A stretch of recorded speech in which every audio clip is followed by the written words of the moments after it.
Brian Wilson, Mary Catherine Ham, Brian Neiman, today's newsmakers, and you, the Morning Majority. 105.9 FM. And AM 630. WMAL. 8:37 on the Morning Majority. It's Brian and Brian today. Mary Catherine is down in Arizona. She's been checking in throughout the morning, but she's off to give a big speech later today. We are joined on the phone by Congressman Tom Graves, a Republican from Georgia. We want to talk to him about Super Tuesday and how things are looking in Georgia. But we also want to just stop for a moment and talk about a really novel and perhaps great idea that the congressman has. Congressman, you want to do away with the federal gasoline tax, or at least reduce it? What is your proposal right now? Well, for all your listeners that are sitting out in traffic right now wondering why the roads aren't bigger and better and moving more traffic, we've got a new idea, and that is let's devolve this thing back to the states. It was originally intended back in the 50s when it was designed to be a temporary tax that built the interstate system, and then it was to phase down and down to basically nothing but just enough to maintain the highways. Since then, it has grown into an 18.4 cent excise tax that all the states have, and the states send their money to the federal government. The federal government determines how they should spend it, and they send them back a portion of it, and in most cases, not all of it, and they keep a little bit to fund the bureaucracy, and they spread some out across the country. I believe that this is a great opportunity to empower the states to keep their motor fuel funds within their states and spend it on their priorities as they see fit without the mandates of the federal government. Well, particularly in a time such as we're in right now with the high gas prices. Well, I mean, but you would have some states that don't have a large population where it'd be very hard to generate the income, wouldn't it? That you need to build roads and highways and bridges? Well, and that's the argument that many would put up, but they have their state legislatures and they can determine what tax amount is best for them that funds their priorities. And I would argue that, oftentimes you look at, say, the most current highway funding bill, about 50% of it goes to roads and bridges.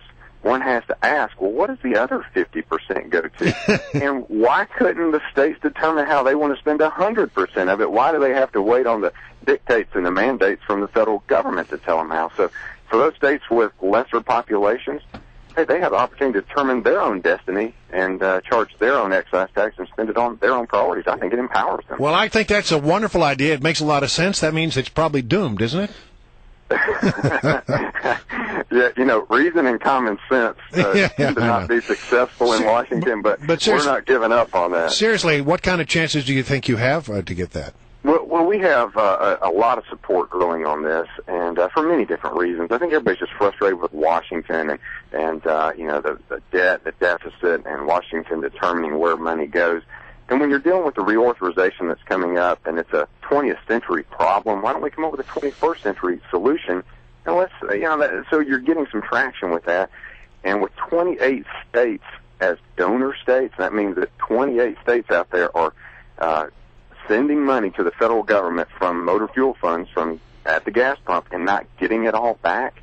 You have 28 states that are saying, hey, wait a minute, we're hearing this fairness discussion coming out of Washington. What's fair about that? Some people would say want their own money back. If some of these states, get into problems, I can see Maryland getting into a problem since we just blew through the transportation budget of like $700 billion not too long ago. But if states get into problems and then you have issues with interstates, if you're flying through North Carolina and then you hit South Carolina or vice versa and there's a problem on 95, that could be an issue. I mean, there is a lot of free trade that has moved across the highways that are interstates for a reason. And we address that in our proposal, and that is allow the federal government to continue charging a small excise tax for maintenance of the interstate system so that the commerce can flow, so that you're not going from 4 inches of asphalt to 8 inches across the state line. That's exactly, you're right about that. So there is some part of the proposal that addresses that. But ultimately, the mission of the interstate system, or the initial proposal from the 50s, was to be 15 years, phased down to 1.5 cents per gallon in 1973. We've sort of blown past that era and that 1.5 cents now to 18.4. I think we should honor those who created this in the first, back in the 50s in the first place, honor their original request, and let's phase it out and devolve it back to the states, empower the states, and say mission complete and accomplished. The states, you got it. You guys have it right now. Sadly, though, it probably wouldn't make much change in the cost of a gallon of gas, though, right? It could, though. It really could. If you think about that 50% or so that is not roads and bridges related, you have states that say, you know what, planting bushes and bike paths and walking paths, maybe they're not our big priorities right now. Yeah, fair enough. We don't have to charge that much in tax. We don't have to charge 18.4 cents. We can charge less. All right, I want to talk to you about politics in Georgia. I see Newt Gingrich doing very well in the polls down there. Is he going to sweep the state of Georgia when it comes time? Yeah, I'm not one to predict how March 6th will turn out for Georgia, but he has a lot of support in Georgia. He's well respected in the state, and a large part of my new congressional district is a region that he's represented in the past or taught in as a professor or is just well known in.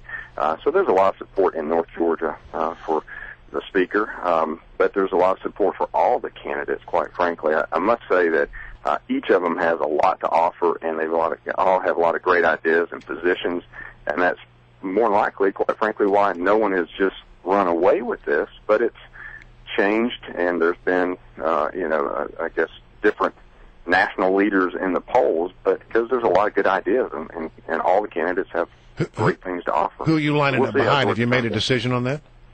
I have not endorsed anyone, and have no intentions to. I'm going to, whoever the nominee is, I'm going to be all in, and we're going to be working hard. And the North Georgia districts that I represent, we're going to challenge every congressional district in the state of Georgia, and we're going to put up better numbers for our Republican nominee than anyone else. So we've got a great challenge ahead, and we're going to have some fun with it, and elect a new president for the United States in November. I like that phrase, all in. But let me ask you this. Where is your optimism level right now on actually winning the general election in 2012? There are some people, I'd say, that are getting a little nervous that the Republicans are kind of flailing a little bit. That's a good word. Well, the campaign process is oftentimes ugly, and it's difficult. It's painful to watch, but it's good. It's healthy. It's iron sharpening iron. My optimism comes from all the groups I speak to, my constituents I meet with.